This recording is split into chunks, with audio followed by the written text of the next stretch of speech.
Very good. Hello, everyone. In one of his last publications, the late Robert D. Hume asked why, at a time when it had become customary for authors' names to feature on the title pages of their published plays, Vanbrugh's did not.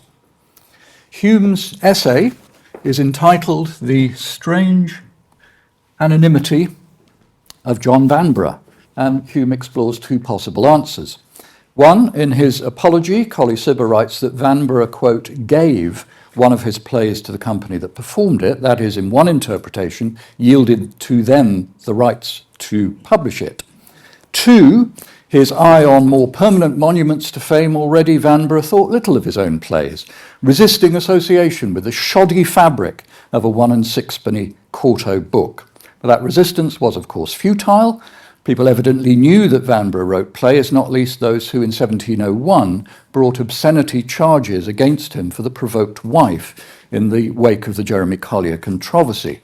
But still, it was not until 1719 that his name appeared in an authorized as opposed to a pirated play text. And in that year, 1719, the front page of Jacob Tonson's collected edition announces, with a kind of monumental simplicity reminiscent of Vanbrugh's later buildings, Sir John Vanbrugh's plays. Now here I ask how a knowledge of Vanbrugh's first publishers might shed light on this strange anonymity. To begin with some context. At this period, playwrights dealt directly with their publishers, or booksellers as they were called then. If your plays were box office bankers, you tended to enjoy a lasting relationship with a single publisher, or at most two. So, John Dryden published 14 plays with Henry Herringman and a further 8 with Jacob Tonson, while Nathaniel Lee saw 9 plays into print with Richard Bentley. Less prolific but good box office bets such as William Congreve and George Etheridge had virtually exclusive agreements with Tonson and Herringman respectively.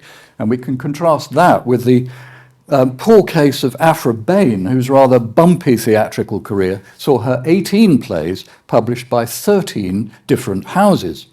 Now, it's also true that anonymity was not as strange as Robert Hume implies. 50 of the 377 plays published in London between 1660 and 1700 do not carry an author's name, and 21 of those 50 were in fact published in the 1690s. It's usually straightforward to guess the reasons: moral propriety, political sensitivity, or from the publisher's viewpoint, the rather Basil Fawlty-like assurance that no riffraff were involved, hence by a person of honour or by a gentleman. So if the economy of play publishing correlated good box office with higher profile imprimaturs, it also provided cover for anyone who preferred to stay under the radar. For smaller traders in particular, guaranteeing anonymity was part of their business. And among the top 8 publishers of Restoration plays, only William Caedmon and Richard Bentley published any plays without an author's name, and then very, very rarely indeed. So, what should we make of the apparent fact that each of Vanbrugh's first 4 plays, that is, The Relapse, The Provoked Wife, Aesop, and The Pilgrim, appeared both anonymously and under a different imprimatur? The Relapse was acquired by Samuel Briscoe, the title advertising it merely as the sequel to Cibber's Love's Last Shift, play described in Briscoe's edition you can see by the subtitle, Fool in Fashion. The Provoked Wife appeared via Richard Wellington, but in majority partnership with Briscoe, while both parts of Aesop were published by Thomas Bennett. And then there was The Pilgrim, published by Benjamin Tooke in 1700. My reference to that apparent fact is explained by an odd entry in the Stationer's Register that suggests that actually Wellington had some kind of financial interest in The Relapse, even though Briscoe's is the only name on the title page. Briscoe's name is also on the title pages of 14 other plays published between 1693 and 1697. That's less than 1/3 of the outputs of major publishers like Herringman and Bentley. Bentley's list included box office favourites like Thomas Otway, but like Briscoe, he was an adopter of lost dramatic souls. Where Bentley extended charity towards the penniless Otway and the censored John Banks, Briscoe's list consisted largely of unconsidered trifles, such as the anonymous play She Ventures and He Wins, described only as the work of a young lady, and the efforts of needy actors, like George Powell's plays. George Powell was, of course, deplored by both Vanbrugh and Cibber describing his negligence and abandoned character. Between, or possibly during, bottles of brandy, Powell dedicated his sixth play, Brutus of Alba, to Samuel Briscoe, with the suggestion that most readers rather judge the work of a book by the name of the bookseller that prints it than that of the great man to whom 'tis inscribed. Singular piece of flattery towards Briscoe, who was a respectable citizen but hardly at the top of the publishing tree. But then listen to what comes next. Many books, continued Powell, are only thought bad through the prejudice of readers against their nameless writers, as if those works were not worth owning. So Briscoe was evidently sympathetic to the idea that a play in search of an author was not necessarily a bad thing. Now there's further context for how it was Briscoe came to publish The Relapse. He'd already published Cibber's Love's Last Shift, whose novelty fashion Vanbrugh ennobled into Lord Foppington. Since Cibber had exercised his rights as an author in selling Love's Last Shift to Briscoe, it made sense for The Relapse to follow the same path, so compounding its dependence on the earlier play. Now, with characteristic chutzpah, Cibber writes of Vanbrugh's favourable opinion of him as both actor and author.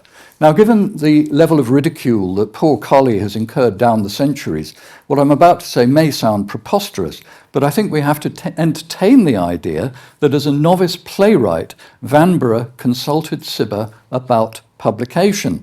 Cibber had, after all, already enjoyed success in the same genre and with the same characters. We can at least deduce that Vanbrugh chose the likeliest route to burying his identity, a sequel to a well-known play from the same relatively lowly publisher known to be sympathetic to anonymity. While the preface to The Relapse cites controversies surrounding allegedly obscene expressions, a further context here is relevant. In the apology, Cibber tells us that his success with Love's Last Shift led to charges of plagiarism, a very hot topic since the publication of Gerard Langbane's 1688 Momus Triumphans and 1691 account of the English dramatic poets, both of them works committed to rooting out illicit borrowing. A play so clearly dependent on Love's Last Shift was likely to prove a red rag to the source-hunting bulls inspired by Langbane's work.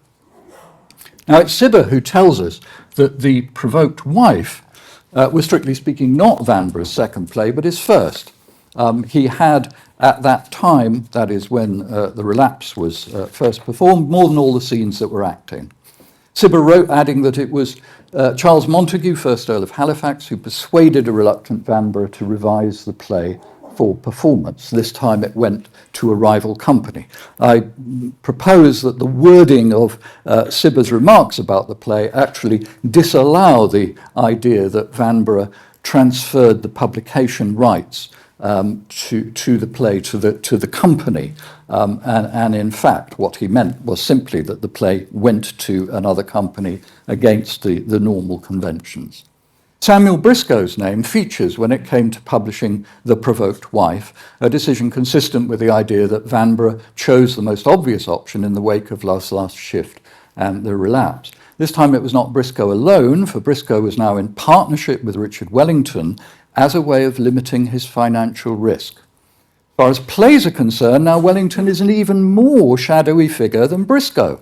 His name appears in 11 restoration plays and only 2 cases as the sole publisher. He joined forces with Briscoe on 2 other plays, and like Briscoe, he dealt largely in work that had not enjoyed success in the theatre or that went out lacking an author's name. Now, at the title page, you can see The Provoked Wife reads, by the author of a new comedy called The Relapse, while the London Stage, which is admittedly a rather incomplete record, lists only one performance of The Provoked Wife between its premiere in April 1697 and January 1706. We know there must have been another one in 1701, the year of the obscenity charges. Even more tellingly, the prompter, John Downes, never backward in celebrating commercial success, omitted The Provoked Wife from his list of the chiefest new plays performed by Thomas Betterton's company. As a relatively obscure Wellington, senior partner in publishing The Provoked Wife, and this may suggest a further cooling on Briscoe's part. Wellington's name appears first, facing the title page is a list of his other publications, including novels by Aphra Behn, and in ascending order of depravity, Thomas Otway, Sir George Etheridge, and John Wilmot, Earl of Rochester. Vanbrugh's next play, Aesop, proved better box office than The Provoked Wife, but it appeared via a publisher still more shadowy than Richard Wellington. Thomas Bennett had only 3 plays in his list, and none of them distinguished. His edition of Aesop contains an unsigned preface in which the author confesses his debt, as you've heard from Annette, to a 1690 comedy by Edmé Bourseau, said to be a more streamlined affair, owing to the French having, quote, less beef and pudding in their bellies. The preface seems designed as a defense against anyone fresh from reading Langbaine, the Plagiarist Hunter. Vanbrugh takes particular care to explain that he's added a 5th act and heavily adapted the rest of the text. And this anxiety about accusations of plagiarism also informs the printed text of his 1700 play The Pilgrim, whose title page labours to explain that it was originally written by Mr. Fletcher and now very much altered with several additions. The Pilgrim's publisher, Benjamin Tooke, was again someone who took on dramatic waifs and strays, including some that never made it to the stage at all. So to summarise, I suggest Vanbrugh's crafted anonymity is explained not because he denigrated his plays in some general sense, or that he believed them vulnerable amid debates about obscenity. Instead, in the aftermath of Langbaine's work, he wanted to publish the idea that they were simply reworkings of other people's material. Only when his back was against the wall in defending his plays against the Reverend Jeremy Collier did he use in his short vindication the language of authorial agency, and then, under cover of anonymity, via the house of Nicholas Walwyn, a bookseller who was even more obscure than Bennett and Tooke. Writers had long compared their outputs to children. Vanbrugh cast his as unwanted ones. Witness the rakish insouciance with which he described the relapse as an abortive brat, like a man dodging a paternity suit. Witness, too, his reluctance to summon new life from the scattered draft of The Provoked Wife and his admission in his short vindication that he was liable to some blame for publishing it. There's no reason to believe that he was flush with cash during this period. We know he borrowed from friends. Why would he surrender the chance of receiving £5 or so from a bookseller? As far as records show, The Provoked Wife did not last the 3 performances generated to create an author's benefit. So he made from this what he could. We know that with Vanbrugh's later plays, The False Friend, these came out from the house of the more distinguished figure he got to know in the Kit Kat Club, Jacob Tonson. Now, as a rule, Tonson did not publish plays without attributing them to an author, but he made an exception for Vanbrugh. He did so again for the Confederacy, then again for the Mistake. These were very obviously versions of existing plays, but in print they represented a small step towards the respectability of that 1719 collected edition. Then as now, such editions confer canonical status on a writer, a tribute Vanbrugh was evidently happy to receive late in life, following Tonson's complete Alexander Pope, 1717, and Matthew Prior in 1718, for which Vanbrugh was a subscriber. The Pope edition in particular may have encouraged him finally to break cover, given the poet's sour remarks about Vanbrugh's buildings. Canonical status, however, can be very fragile.